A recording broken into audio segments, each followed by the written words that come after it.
नमस्कार दोस्तों। एक बड़ा ही खुलासा हुआ है।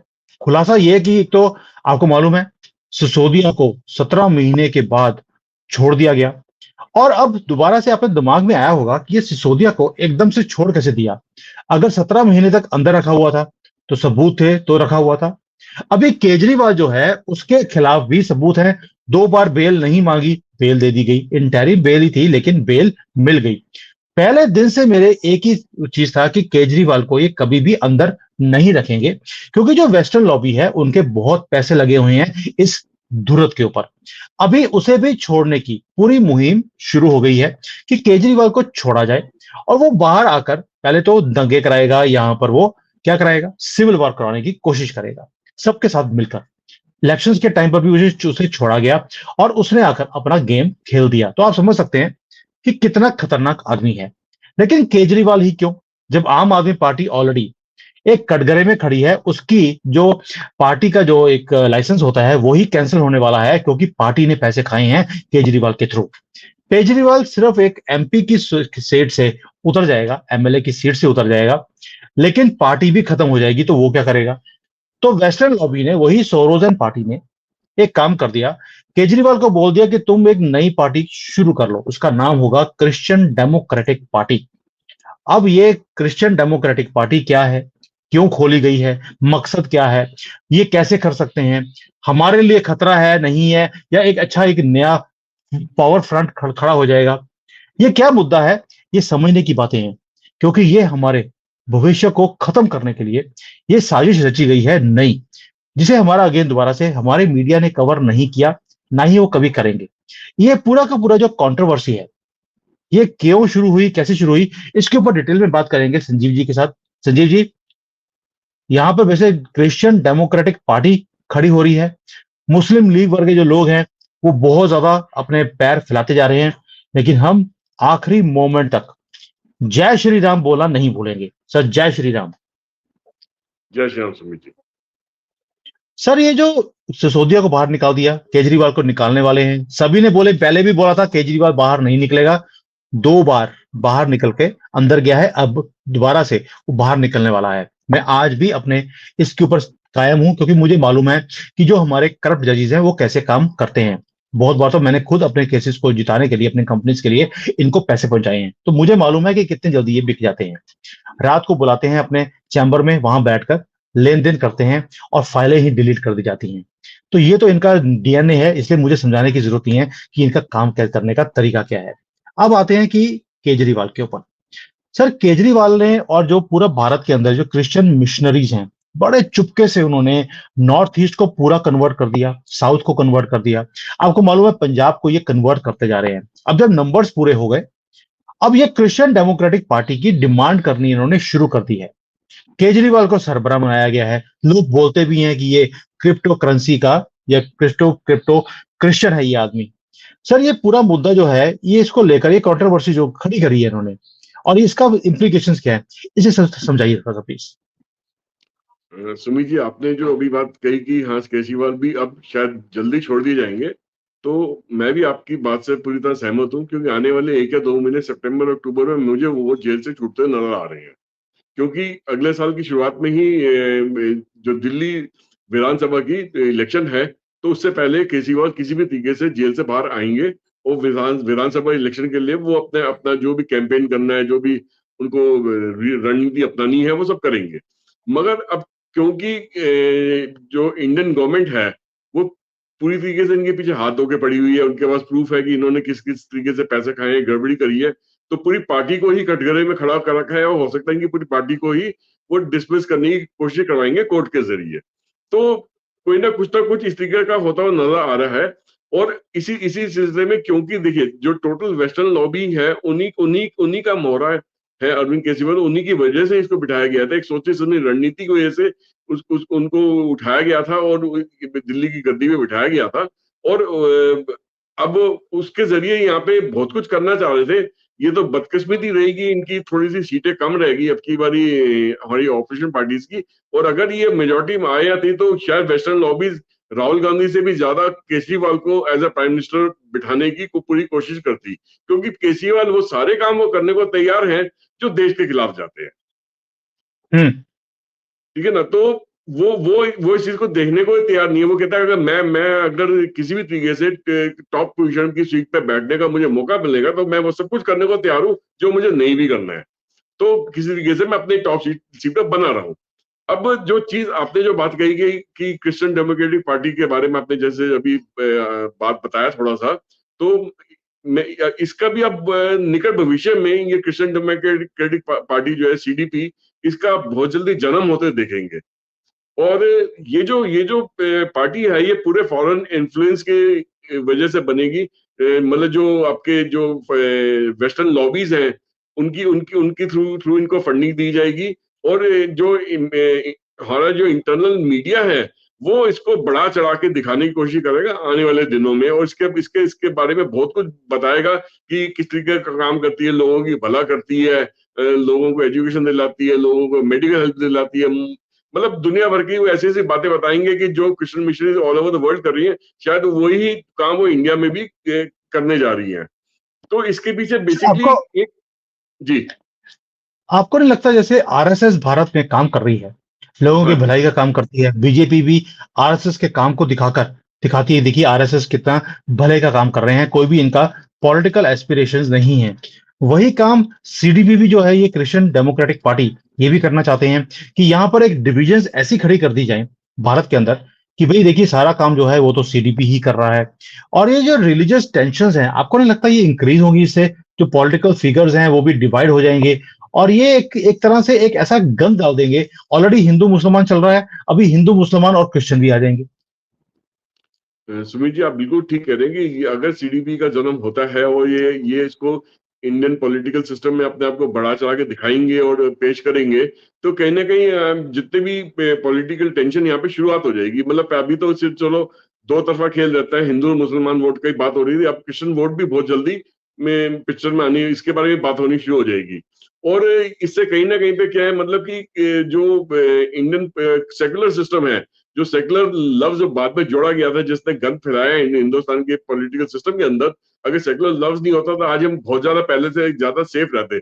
ये उस सेकुलर फैब्रिक को ही फायदा उठाते हुए, गलत फायदा उठाते हुए उसको अपने आप को इस्टेब्लिश करेंगे, अपने आप को यहाँ पे इंडियन पॉलिटिकल सिस्टम में जगह बनाने की कोशिश करेंगे। वो कहेंगे जी आरएसएस भी तो एक रिलीजियस ऑर्गेनाइजेशन है, इस्लामिक फ्रंट भी तो एक रिलीजियस ऑर्गेनाइजेशन है, हमारी अगर रिलीजियस ऑर्गेनाइजेशन अगर पॉलिटिक्स में एंटर कर दी तो आपको क्या तकलीफ है, आपकी भी तो कर चुकी है पहले से, कितने साल से कर रही है, तब भी करेंगे तो क्या दिक्कत है।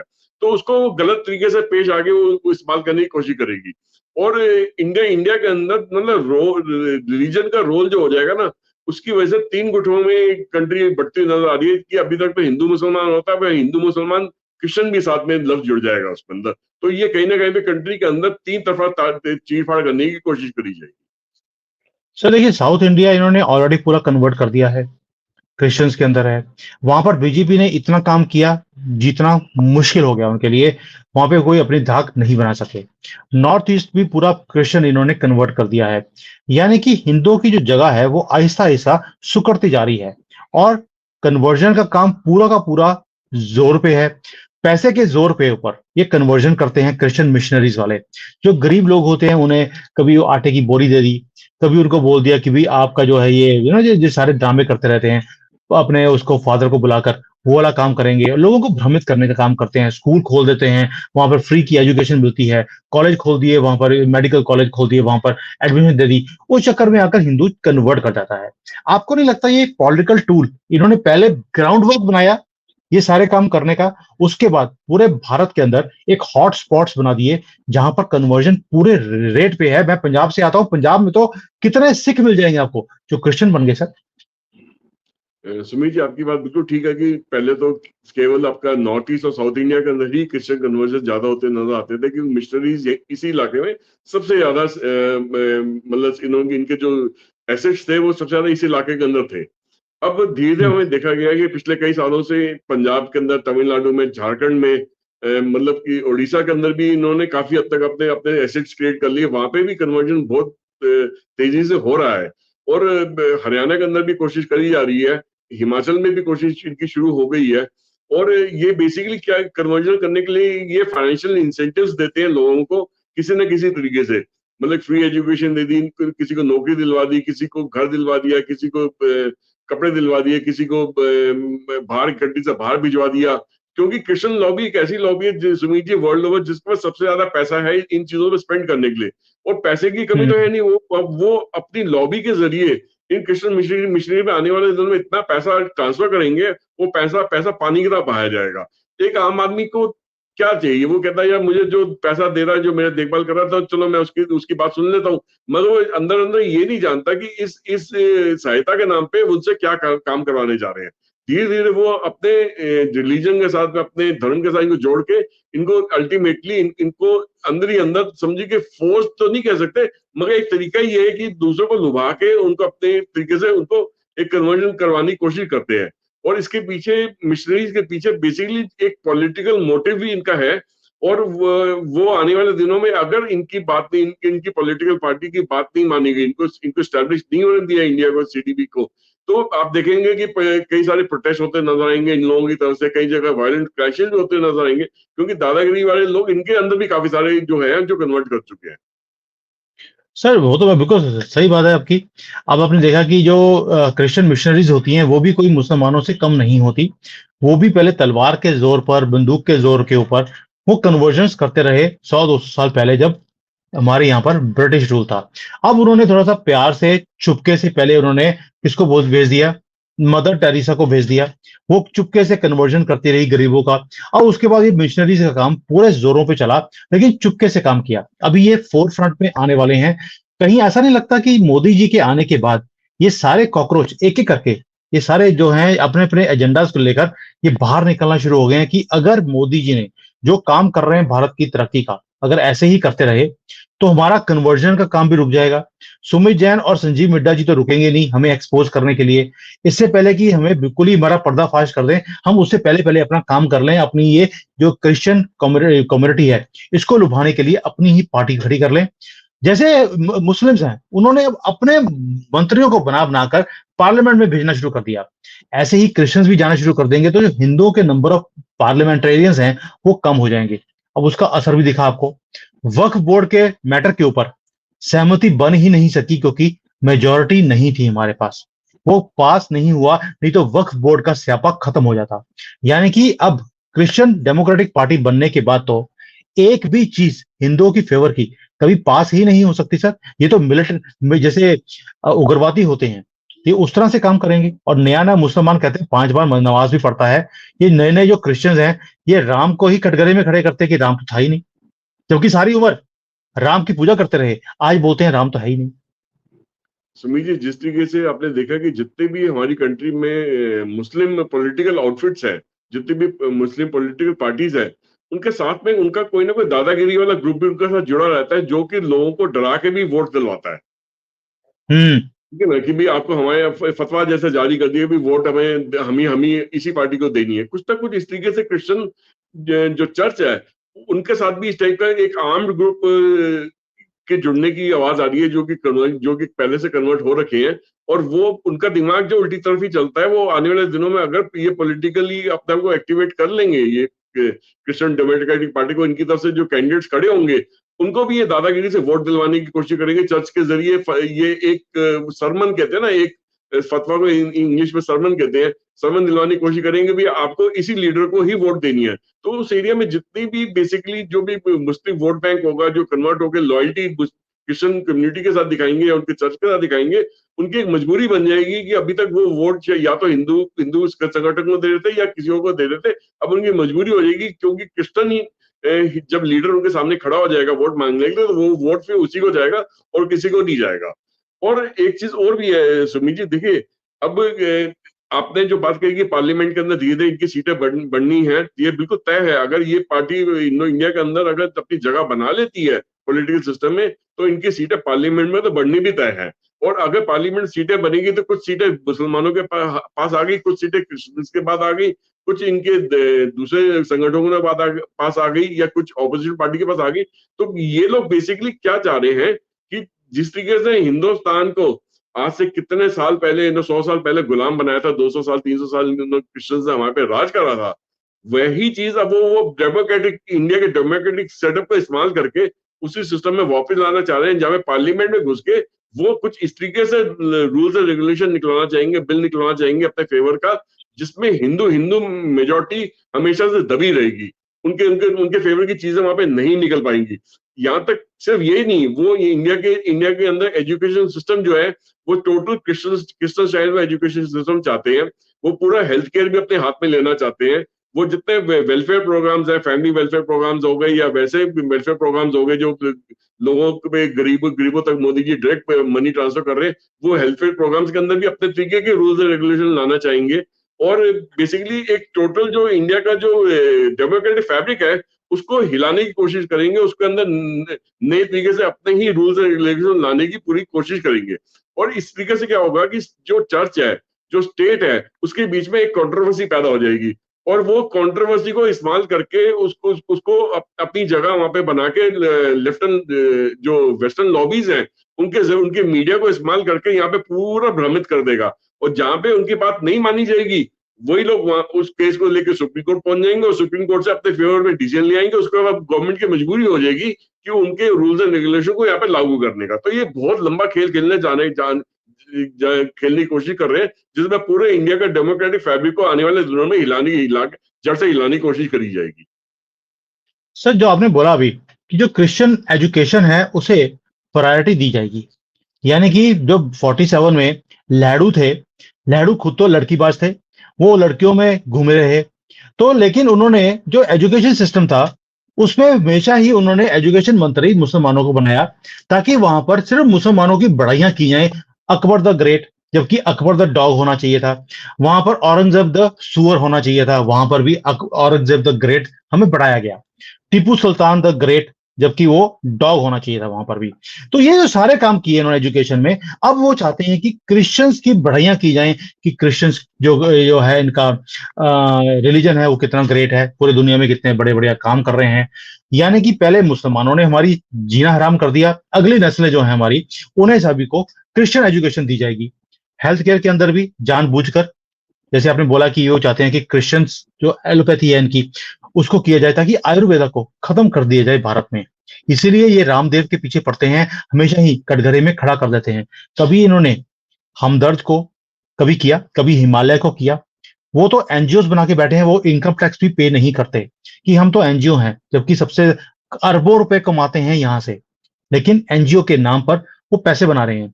आयुर्वेदा को कटघरे में खड़ा कर दिया, उन्हें नहीं किया। तो सर ये यानी कि ये तो जो गेम है, पैसे को भी कंट्रोल कर लिया, हमारे कल्चर को भी कंट्रोल कर लिया, हमारे भविष्य को जो है उसको कंट्रोल कर लिया, पास्ट को डिलीट करने का काम ये तो जोरों पे करेंगे। ये तो एक षड्यंत्र ऐसा है जिसके ऊपर लोगों को आंखें खोलनी पड़ेगी सर। सुमित जी देखिए, अगर क्रिश्चियन डेमोक्रेटिक पार्टी इंडिया में बिना किसी सपोर्ट के आती है तो शायद वो चंद सीटों से ज्यादा नहीं निकाल पाएगी। मगर चक्कर क्या है, यहाँ पे एक तो वेस्टर्न लॉबी का उनको पूरा फाइनेंशियल सपोर्ट है, वेस्टर्न मीडिया का पूरा फाइनेंशियल सपोर्ट है, इंडिया के अंदर जो लिबरांडो का मीडिया है उसका भी फाइनेंशियल सपोर्ट है, यहाँ तक कि जितनी भी ऑपोजिशन पार्टीज हैं उनका भी इनका फाइनेंशियल सपोर्ट है। बैकडोर के अंदर पिछले पिछले दरवाजे में पिछले कमरे में बैठ के शांति से बंद कमरों के अंदर इनकी अंदर ही अंदर बातें होती हो रही है, और आने वाले टाइम पे किस तरीके से सामने इनको लाया जाएगा उसके बारे में प्लानिंग चल रही है। और ये पूरा इस तरीके से हो रहा है कि आने वाले दिनों में जो भी इंडिया की बड़ी इलेक्शंस होंगी उसके अंदर इनकी पार्टी का लॉन्च करा जाएगा। हो सकता है ये पार्टी पहले साउथ इंडिया से लॉन्च हो, इसको टेस्ट करा जाए वहां पे कि कितना इनको इफेक्ट मिलता है, उसके बाद में ये धीरे धीरे करके हर स्टेट की इलेक्शन के अंदर ये हिस्सेदारी अपनी बढ़ानी शुरू कर देंगे। तो ये जो मतलब इस वक्त जो सामने आने की कोशिश कर रहे हैं, ये पूरी ऑपोजिशन पार्टी की सपोर्ट के साथ में आ रहे हैं, और वेस्टर्न लॉबी और उनके जो पैसा है उसकी सपोर्ट के साथ में आएंगे। बीजेपी को ये चीज अच्छी नहीं लगेगी सुमित जी। फिलहाल जो एनडीए गवर्नमेंट है या बीजेपी गवर्नमेंट है उसको ये चीज अच्छी नहीं लगेगी। वो इनके कैंपेन के खिलाफ बहुत कुछ बोलने की कोशिश करेगा, और हो सकता है आने वाले दिनों में इनके जो इनको पूरा एक्सपोज करने की भी कोशिश करी जाएगी। मगर क्या होता है कि जितना ज्यादा इनको बीजेपी इनको बदनाम करने की कोशिश करेगी या इनको एक्सपोज करने की कोशिश करेगी, उतना ही ज्यादा ये पॉपुलर भी तो होंगे ना। और इनको पॉपुलैरिटी किसी भी आज की डेट में किसी भी टाइप की पॉपुलैरिटी चाहिए, सही है गलत है, ये उस पॉपुलैरिटी वेव को ही को पे तैर के उसको अपने वोट बैंक को जीतने की कोशिश करेंगे। मुझे एक चीज इसका जवाब दीजिए सुमित जी, अगर आज की डेट में कोई भी क्रिश्चियन नेता खड़ा होता है इलेक्शन के अंदर और ऐसे एरिया में खड़ा होता है जहाँ पे क्रिश्चियंस की अच्छी खासी पॉपुलेशन है, क्या वो कि हिंदू लीडर को वोट देगा या मुस्लिम लीडर को वोट देगा? वो तो क्रिश्चियन लीडर को ही वोट देगा ना। तो हम्म। इनको अपनी ताकत समझ आ गई है, आज में ये समझ पाए हैं कि आज की डेट में अच्छी खासी पॉपुलेशन क्रिश्चियंस की इंडिया के अंदर हो गई है, और पॉकेट्स में तो कई पॉकेट्स में तो बहुत ज्यादा है, और इसका पूरा फायदा उठाएंगे, और कन्वर्जन्स को आने वाले दिनों में बढ़ा चढ़ा के होगा इंडिया में, क्योंकि इंडिया की गवर्नमेंट की किसी भी किस्म की कोई पॉलिसी ही नहीं है इसके कन्वर्जन के अंगेज, आज तक नहीं निकाल पाई। क्योंकि जब भी निकालने की कोशिश करती है तो ऑपोजिशन पार्टी कहते हैं हम आग लगा देंगे, हम ये होने नहीं देंगे। तो आज तक वो बिल तो पास हो नहीं पाया, अगर बिल पास भी हुआ है तो उसको इम्प्लीमेंट ढंग से नहीं हो पाया, उसको ताकत नहीं दे पाए हैं लोग। तो कन्वर्जन तो देखो हिंदुस्तान में आने वाले दिन में बढ़ चढ़ के होगा, एक तरफ से मुस्लिम कन्वर्जन होगा, एक तरफ से क्रिश्चियन कन्वर्जन होगा। इसको गवर्नमेंट ये रोक नहीं पाएगी, तो रोकते जाएगी तो आग लगाने की बात होगी, यहाँ पे गड़बड़ी करने की बात होगी। सर, एक न्यूज आई थी कि जो क्रिश्चियन डेमोक्रेटिक पार्टी बनने वाली है, उसकी एक डील हो गई है इंडी अलायंस वालों के साथ कि भाई इंडी अलायंस इनको सपोर्ट करेगा। दूसरा, राहुल गांधी की भी एक नेगोशिएशन हुई है, और ये र्यूमर्स थी मार्केट के अंदर कि बैकडोर नेगोशिएशंस कांग्रेस पार्टी में राहुल की फैमिली के साथ, यानी कि गंदगी वाली फैमिली के साथ हो चुकी हैं कि हम आपको सपोर्ट करेंगे, आप हमें सपोर्ट करेंगे। सर, ये जो पावर सेंटर इन्होंने बनाना शुरू कर दिया वेस्टर्न लॉबी को सोरोज एंड पार्टी से मिलकर, ये बहुत ही एक गहरी चाल है। मुझे नहीं लगता कि एनडीए या बीजेपी इसका तोड़ निकाल पाएगी, क्योंकि ये बहुत ही एक स्ट्रॉन्ग मैसेजिंग है। अब हम आपको चौथे टर्म में वापस नहीं आने देंगे, हम वो सारे काम करेंगे जिससे कि हम अपने नंबर्स को इंक्रीज कर दें। सर, 230 तो क्रॉस कर लिया, 30-40 सीटें ही हैं। ये जो क्रिश्चियन डेमोक्रेटिक पार्टी है, इतनी सीटें तो आराम से यही निकाल लेगी। आप बिल्कुल ठीक कह रहे हैं सुमित जी। अगर कल को सपोज कीजिए इंडियन गवर्नमेंट या इलेक्शन कमीशन ऑफ इंडिया भी अगर इस चीज को इसका इनका इनका इनको समझने की कोशिश करता है, और इनको अगर आने वाली इलेक्शन में पार्ट नहीं लेने देता है, या इन पे बैन करने की बात करता है, या इंडियन कोई और आइडियोलॉजिकल क्लैश की वजह से ये बदनाम होते हैं, इसकी वजह से इनको इलेक्शन में पार्ट नहीं लेने दी जाए, तो ये इनके पास सिंपल तरीका है, ये लॉ सूट का रास्ता अपनाएंगे, ये सुप्रीम कोर्ट पहुंच जाएंगे अपने हक में उनका उनका फैसला लेने के लिए। तो सुप्रीम कोर्ट तो इंडिया इनको सपोर्ट करने के लिए बैठे ही है, ये जो लिबरल लॉबी है वो भी सपोर्ट करने के लिए बैठी है, जो वेस्टर्न लॉबी है वो भी सपोर्ट करने के लिए बैठी है, और इंडियन अलायंस के पूरे लोग सपोर्ट करने के लिए बैठे हैं। आपकी बात बिल्कुल ठीक है कि वो किसी भी तरीके से चाहते हैं कि इनकी आने वाले टाइम पे जो अगले 5 साल में 4 साल में जब भी इलेक्शन होती है इंडिया के अंदर, तो मोदी गवर्नमेंट और इंडिया गवर्नमेंट वापस लौट कर आए, हम जो 30-40 सीट की जो कमी अब की रह गई थी वो भी हम ये एक फ्रंट और क्रिश्चियन फ्रंट को खड़ा करके उसके जरिए वो 30-40 सीट वहां पे आराम से जीत ले, और इनको बिल्कुल टोटली हम एकदम माइनॉरिटी में लेके आ जाए। फिलहाल की जो बीजेपी गवर्नमेंट है इसको इनको माइनॉरिटी में लेके आ जाए। सो दैट मीन्स जो भारत के अंदर जो डेमोक्रेटिक हमारा फैब्रिक है, इसमें और गंद डलने वाला है, ये सुलझने वाला नहीं है। हम तो ये सोच रहे थे कि बांग्लादेश की न्यूज के बाद वहां पर जो कुछ हुआ है, यहाँ पर हिंदू जाग जाएगा और हम अपनी कंट्री को दोबारा से बचाने की मुहिम शुरू कर लेंगे। लेकिन वेस्टर्न लॉबी ने अगर बांग्लादेश में आग लगाई है, अब तो जो ये हसीना है, शेख हसीना ने बोल दिया कि ये तो यूएसए चाहता था यहाँ पर ये गन जले, तो ये गन जला है, इसमें आईएसआई इन्वॉल्व थी। कुछ थोड़ा सा तड़का चाइना ने भी लगाया है, जबकि उसने ये बोला है कि चाइना का हाथ नहीं था। लेकिन हमारे पास भी न्यूज है कि रोहिंग्यास को किस तरह से चाइना ने एक टूल की तरह यूज किया बांग्लादेश में गवर्नमेंट को घेरने के लिए। मैंने वीडियो बनाया हुआ है, जाके देख सकते हैं कि किस तरह से चाइना ने ब्यूटीफुली रोहिंग्यास को यूज किया। अब रोहिंग्यास को भारत के अंदर मोदी जी की गवर्नमेंट को घेरने के लिए यूज करने की तैयारी है। साथ में तड़का लगा दिया क्रिश्चियंस का भी, यानी कि जो हमारा डेमोक्रेसी का जो फ्यूचर है वही अब खतरे में आ गया है, क्वेश्चन मार्क आ गया है। और ये सारी की सारी जो रिलीजियस इन्होंने आइडेंटिटी बना ली है पॉलिटिकल पार्टीज ने, कि बीजेपी तो हिंदुओं के साथ है, क्रिश्चियन डेमोक्रेटिक पार्टी क्रिश्चियंस के साथ है, और कांग्रेस तो सबके साथ है एक्सेप्ट हिंदूस। तो ये देख लीजिए कि कितना गंद डलने वाला है हमारे भारत में। अलायंस, इंडिया अलायंस का ऑलरेडी जो पार्टी बनने वाली है उसके साथ हो चुका है, पैसा आना शुरू हो गया है, केजरीवाल छूटने वाला है, सोदिया उसी कड़ी में छोड़ दिया गया है पैसे खाकर हमारे जजेस की तरफ से। तो इस देश को बचाया कैसे जाएगा सर? मुझे आखिरी कमेंट आपका ये चाहिए, how do we save our country then? Sumit ji, इसका जो है ना बहुत लॉन्ग टर्म इम्पैक्ट पड़ने वाला है हमारी कंट्री के ऊपर। जैसे ही सीडीपी जो है वो पॉलिटिकल रिंग में आ जाती है, अपने को एस्टेब्लिश कर लेती है, तो इससे क्या है कि हमारे यहाँ पे ना डेंजर रह जाएगा मिक्स फेथ का। मतलब किसी को समझ नहीं आएगा, किसी भी कम्युनिटी को, कि हमें जाना किस तरफ है। मतलब लोगों को बरगलाया जाएगा।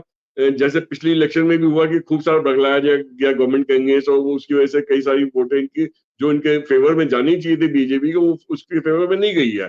तो उसी तरीके से ये अब और भी ज्यादा बढ़ा चढ़ा के इस चीज को करने की कोशिश कर जाएगी।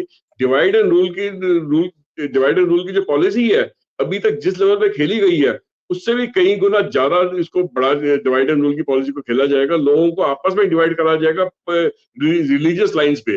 मतलब कंट्री को 3 हिस्सों में बांट दिया जाएगा कि एक हिस्सा क्रिश्चियन में माइनॉरिटी को सपोर्ट करेगा, एक मुस्लिम माइनॉरिटी को सपोर्ट करेगा, और बाकी जितने बचे वो आपका हिंदू मेजोरिटी को सपोर्ट करने के लिए रहेंगे। बाकी क्योंकि हिंदू मेजोरिटी खुद ही वोट डालने नहीं जाते, तो उनको पता है कि वो आपस में, हिंदू मेजोरिटी वैसे भी आपस में डिवाइडेड है, तो 3 के जगह चार हिस्से हो गए। एक तो वो हो गए जो वोट डालने नहीं जा रहा, एक वो है जो वोट डालने जा रहा है मगर सब में बांट के डाल रहा है। एक क्रिश्चियन मेजोरिटी क्रिश्चियन में लीडर्स को वोट देगी, मुस्लिम मेजोरिटी मुस्लिम लीडर्स को वोट देगी या कांग्रेस को वोट देगी। तो उससे क्या हो जाएगा, जो टोटल वोट बैंक जो इंडिया के अंदर है, इस तरीके से स्प्लिट होगा कि आने वाले इलेक्शन में बीजेपी और एनडीए अलायंस को उतनी वोटें मिलेंगी ही नहीं, जिसकी वजह से वो मेजोरिटी में आ सके। तो यही लोग चाहते हैं, और वो लोग चाहते ये ऐसा कुछ करने में कामयाब भी हो जाए। अब इनको कैसा रोका जाए, क्योंकि जी देखिए सुमित जी, देखिए एक कन्वर्जन होता है कि मैं अपनी मर्जी से कन्वर्ट हो रहा हूँ। एक होता है कि मुझे ऐसे सपने दिखाए जाए, मुझे लालच दिया है कन्वर्जन। एक होता है दादागिरी से कन्वर्ट करना किसी को, तलवार की नोक पे, बंदूक की नोक पे। तो ये तीनों तरीके अपनाते हैं ना अंदर ही अंदर। सामने से इनको नजर तो आता नहीं लोगों के अंदर, किसी गांव के अंदर क्या हो रहा है। गांव के सरपंच का अगर आपने अपने साथ में ले लिया, उसको खूब सारा पैसा दे दिया, उसको भी कन्वर्ट कर लिया, तो वो तो उसकी एक आवाज पे तो पूरा गांव खड़ा हो जाता है। वो सब कुछ वैसा ही करने को तैयार होता है जैसे सरपंच चाहता है। कुछ इसी तरीके का खेल खेला जा रहा है, बहुत तेजी से खेला जा रहा है इंडिया के अंदर। ये जो मुस्लिम कन्वर्जन और क्रिश्चियन कन्वर्जन जो चल रहा है, ये आने वाले दिनों में इंडिया का जो डेमोक्रेटिक फैब्रिक है, इसको पूरी तरीके से तार करने की हिम्मत रखेगा। सर, इसको सॉल्व करने का तरीका एक ही है। हमें अब रामचंद्र बनकर हम इस चीज को डेमोक्रेटिक वैल्यू से हम ठीक नहीं कर सकते। सामने वाले ने जिहाद शुरू किया है, अब क्रिश्चियंस ने भी जिहाद करना शुरू कर दिया, जिसको हम पॉलिटिकल जिहाद बोलते हैं। और आप रामचंद्र बनकर इसको ठीक करने की कोशिश करेंगे, मुझे नहीं लगता। इसको आप ठीक कर सकते हैं, कंट्रोल कर सकते हैं। हिंदू बेवकूफ था, है, और हिंदू बेवकूफ ही रहेगा। उसे जहां से भी थोड़ा सा एक्स्ट्रा पैसे मिल गए कि हम आपको 1 लाख रुपए दे देंगे, क्रिश्चियंस वाले बोल देंगे हम 2 लाख देंगे। ये सारे हिंदू क्रिश्चियन डेमोक्रेटिक पार्टी को वोट भी दे देंगे कि भाड़ में गया मोदी, मोदी ने हमें दिया क्या है। तो ये बोलकर अभी भी हिंदुओं ने बोलना शुरू कर दिया, मोदी जी ने 10 साल में ना कुछ किया नहीं हिंदुओं के लिए। ये इनका नॉर्मल एक स्टेटमेंट होती है। ये तब पता लगेगा जिस दिन बांग्लादेश जैसे हालत भारत में हो गए, जिस दिन कांग्रेस की या ये क्रिश्चियन डेमोक्रेटिक पार्टी की जब गवर्नमेंट बन गई, उसके बाद मैं पूछूंगा कि मोदी ने आपके लिए क्या किया था। जो बांग्लादेश में हो रहा है वो यहां पर नहीं होने दिया, ये मोदी ने किया है 10 सालों में। कहीं गोली बॉम्ब ब्लास्ट नहीं होने दिए, ये है किया है मोदी ने हिंदुओं के लिए। और जो बाकी के काम है मुझे गिनाने की जरूरत नहीं है, वो मोदी जी अपनी स्पीचेस में गिना देते हैं, लेकिन फिर भी वोट नहीं ले पाए क्योंकि हिंदुओं को 1 लाख रुपए चाहिए थे। सर, इन्हें बिकने दीजिए 1 लाख में। सीडीपी आएगी, क्रिश्चियन डेमोक्रेटिक पार्टी आएगी, वो 2 लाख रुपए देने का प्रॉमिस कर देगी, क्योंकि पूरे दुनिया की जो लॉबी है, सबसे बड़ी लॉबी जो होती है वो क्रिश्चियन कम्युनिटी की है। और वो चाहते हैं कि इनका मिशन पूरे दुनिया में फैलाया जाए। और भारत के ऊपर नजर इनकी शुरू से है। डिवाइड एंड रूल भी इन्होंने ही किया था भारत के अंदर, और हमारे ऊपर 200 साल राज करके चले गए। जबकि 1857 में हम आजादी ले सकते थे लक्ष्मीबाई के कारण। और लक्ष्मीबाई के फैमिली के साथ क्या कुछ किया है हमारे ही भारत ने, क्योंकि वो हिंदू थी, उसके ऊपर वीडियो बनाई है। अब किसी हिंदू ने जाकर वो वीडियो देखी भी नहीं, क्योंकि यार रानी लक्ष्मीबाई मर गई, उसके बच्चे मर गए, हमें क्या लेना देना उससे। हमें क्या फायदा है आज की डेट में, ये बताइए वीडियो देखकर।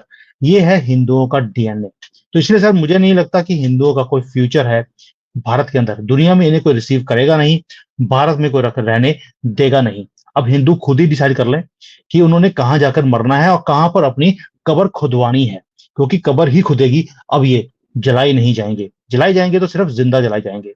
मर्जी इनकी है, हमने जगाने का काम करना था, हमने अपना काम कर दिया। और आपने जो रिसर्च करी है इसके ऊपर, उसके लिए आपको बहुत बहुत धन्यवाद।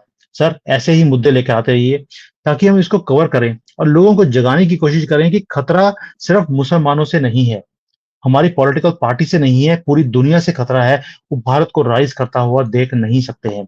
अब मोदी जी क्या करेंगे इसके ऊपर नजर बनाए रखेंगे हम लोग, लेकिन हिंदू क्या करेंगे इसके ऊपर हमारी भी नजर रहेगी। अब हिंदू क्या करेगा देखते हैं, जागते हैं या जलते हैं। Thank you sir. जय हिंद, वंदे मातरम।